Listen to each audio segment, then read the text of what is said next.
கர்த்தர் நல்லவர்.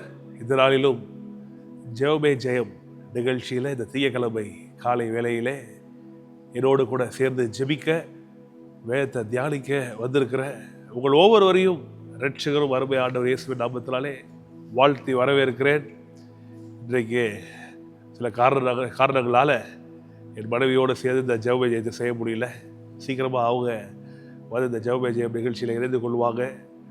எங்களுக்காக ஜெபித்துக் கொள்ளுங்கள். தொடர்ந்து இந்த ஊழியம் இந்த யூடியூப் மூலமாய் ஃபேஸ்புக் மூலமாய் இந்த ஜெபமே ஜெயம் இந்த விசுவாச வார்த்தைகளை உபதேசித்து அதன் அடிப்படையில் ஜெபிக்கிற இந்த வெற்றி ஊழியம் தொடர்ந்து அற்புதமாய் நடைபெற ஜெபித்துக் கொள்ளுங்கள். இன்னும் சப்ஸ்கிரைப் செய்யாதவர்கள் சப்ஸ்கிரைப் செய்து கொள்ளுங்கள். இன்னும் நோட்டிஃபிகேஷன் பட்டனை அழுத்தாதவர்கள் அழுத்திங்க. பல பேருக்கு இதை ஷேர் பண்ணுங்க. ஏனென்றால் கர்த்தருடைய வார்த்தை பலரை தொடக்கூடும். எத்தனையோ பேர் ரட்சிக்கப்படுவதற்கு அது ஏதுவாய் இருக்கும். நம்ம ஜெபம் பண்ணி ஆரம்பிப்போம். எங்களை அதிகமாக நேசிக்கிற நல்ல பிதாவே, இரட்சகரும் எங்களை அருமை ஆண்டவர் இயேசுவின் நாமத்தினாலே உங்களுடைய சமூகத்தில் நின்று ஜெபிக்கிறோம். நீர் கொடுத்த இந்த அற்புதமான நல்ல நாளுக்காய் நன்றி. இந்த திங்கட்கிழமை காலையிலே கர்த்தாவே உங்களுடைய சமூகத்திலே நாங்கள் நின்று உங்களுக்கு நன்றி சொல்லுகிறோம். எவ்வளோ இரக்கமுள்ளவராக இருக்கிறீர், உமக்கு நன்றி.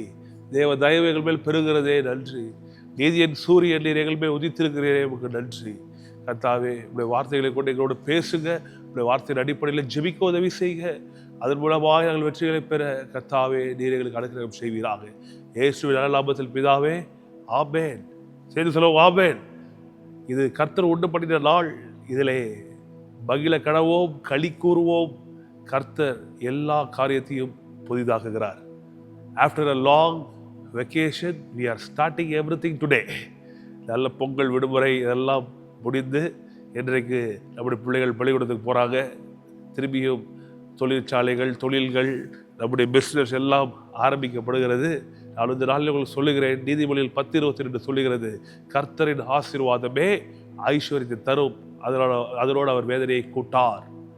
இந்த வார்த்தைகள் ஏதாவது சாதாரணமாக ஒரு மனிதன் பேசுகிறது என்று நினைக்க வேண்டாம். அன்பு தேவ பிள்ளைகளே, கர்த்தர் சொல்லுகிறார் எபிரேயர் 4:12, என் வார்த்தைகள் ஆவியாயும் ஜீவனாயும் வல்லமையாயிருக்கிறது. இரவு பகலையே இவ்வளோ பிரயாசப்பட்டு ஊழியத்தில் வார்த்தைக்கு முதலிடம் கொடுத்து வார்த்தையை போதிக்கிறோம் என்றால் வார்த்தை தான் நமக்கு ஜீவன். மற்ற 4 நாள் ஆண்டவர் சொல்கிற 4 நாளிலே மனுஷன் 40 நாள் மாத்திரமல்ல, தேவனுடைய வாயிலிருந்து பிறக்கிற ஒவ்வொரு வார்த்தையாலும் பிழைப்பார். தேவ பிள்ளைகளே பாருங்க, ஞாயிற்றுக்கிழமை நம்முடைய சபையில் 4 ஆராதனை. காலையில் 6 மணிக்கோள், 8:30 மணிக்கோள், அப்புறம் ஆங்கில ஆராதனை 11 மணிலேருந்து 1:30 மணி வரைக்கும் நடத்தணும். 12 வரைக்கும் தான் பிளான் பண்ணியிருந்தோம். அது கர்த்தர் அற்புதமாக கொண்டு சென்றார். 2:30 மணி நேரம் நடத்தணும். திரும்பி மாலை ஆராதனை 6 மணிலேருந்து 8:30 வரைக்கும். இவ்வளோ காலத்தையும் பயன்படுத்தி வார்த்தையை போதித்து, அது மட்டும் இல்லாமல் திரும்பி ஜெபமே ஜெயம் நிகழ்ச்சியின் மூலமாக ஒவ்வொரு நாளும் இந்த வார்த்தையை உங்களுக்கு போதித்து ஏன் இவ்வளோ பிரயாசப்படுகிறோம் என்றால் ஒன்றே ஒன்று தான், வார்த்தை தான் நமக்கு ஜீவன். இட்லி தோசை நமக்கு உயிரை தரல, அது நமக்கு நியூட்ரியன்ஸை தருது, நியூட்ரிஷனை தருது, நமக்கு கார்போஹைட்ரேட்ஸை தருது. புரோட்டீன் சாப்பிட்டா புரோட்டீன் சக்தி உண்டாகுது, புரோத சக்தி உண்டாகுது. ஃபேட் நமக்கு பலனை தருது. ஆனால் இதை உள்ளான மனுஷனுக்கு இந்த வார்த்தை தான் ஜீவன். இதை நன்கு அறிந்த நாங்கள் ஏன் இவ்வளோ பிரயாசப்படுகிறோம் என்றால், தேவ பிள்ளைகளையும் வாழ்ந்தோம். 3 யோவான் 2 சொல்லுது, உங்கள் ஆத்மா வாழ்கிறது போல நீங்கள் எல்லாவற்றிலும் வாழ வேண்டும். That's why we take this ministry very seriously. The ministry of preaching the word, we take it very seriously. தெரியுமா, அவ்வளோ ஊழியத்துக்கு பிறகு கலைப்படையும் சரீரம், தொண்டை வறண்டு போகும், பாட்டு பாடி ஊழியம் பண்ணி பிரசங்கம் பண்ணி.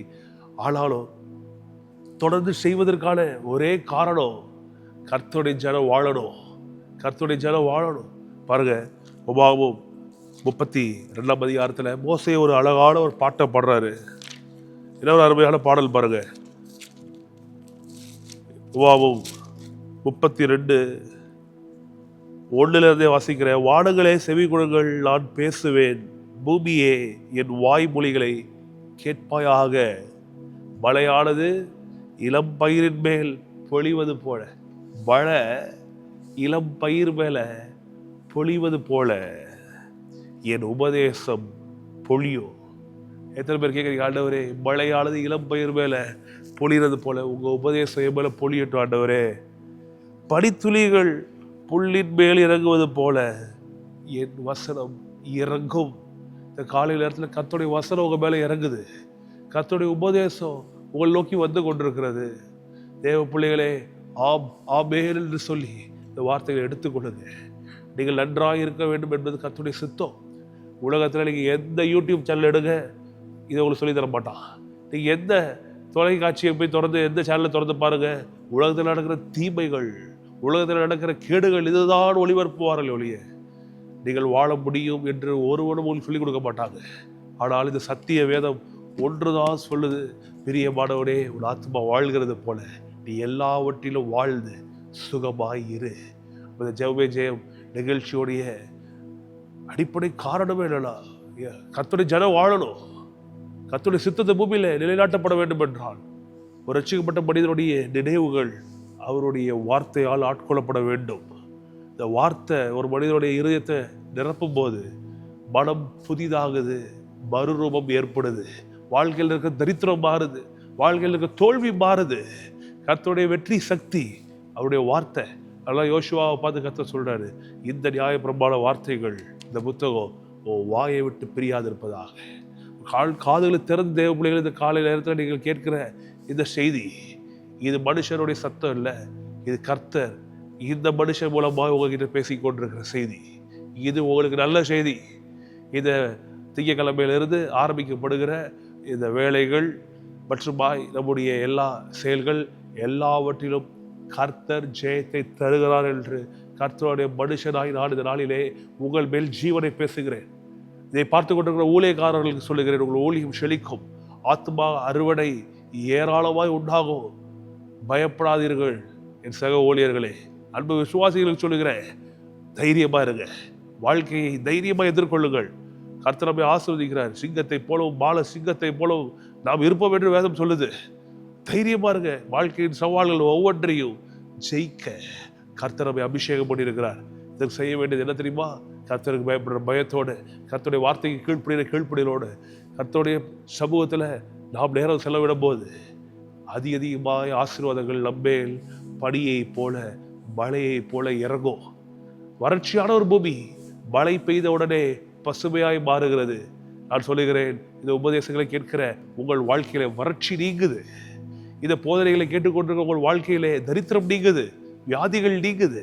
நான் விசுவாசிக்கிறேன். இந்த வார்த்தைகள் ஆண்டவர் சொல்றாரு யோவான் 6:63, என் வசனங்கள் ஆவியாயும் ஜீவனாயும் இருக்கிறது. இந்த வசனங்கள் இதனால் விசுவாசிக்கிற தேவ பிள்ளைகள் உங்கள் மேல் இந்த வார்த்தைகளை பேசுகிறேன். செழித்திருப்பீர்களாக, முன்னேறுவீர்களாக. கடனை கண்டு வியாதியை கண்டு பயப்படாதீங்க, தோல்வியை கண்டு பயப்படாதீங்க. யோ திரும்பி தோல்வி வந்துருமோ, திரும்பி நான் failure ஆயிடுவேனோ. No, never in Jesus' name. As a man of God, as a servant of God, I declare and I decree no more failures in your life in Jesus' mighty name, because the word of God promises us 100% victory every time, every day, all through our life. For that, we need to be thankful and humble before God and His word. கர்த்தருக்கு ஒரு வார்த்தைக்கு விரோதமாய் செய்யாமல் அவர் கொன்பாய் வண்டியிட்டு, கர்த்தாவே உங்க வார்த்தை தான் சத்தியம், உங்க வார்த்தை தான் சத்தியோடு அவருடைய பாதத்தில் விழுந்து கிடந்து நேரம் செலவு பண்ணும் போது கர்த்தர் அவருடைய கிருபை நம்ம மேல பெருகப்படுகிறார். எத்தனை பேர் நம்புறீங்க? ஆகவே சோர்ந்து போகாமல் உற்சாகமாக இருங்க.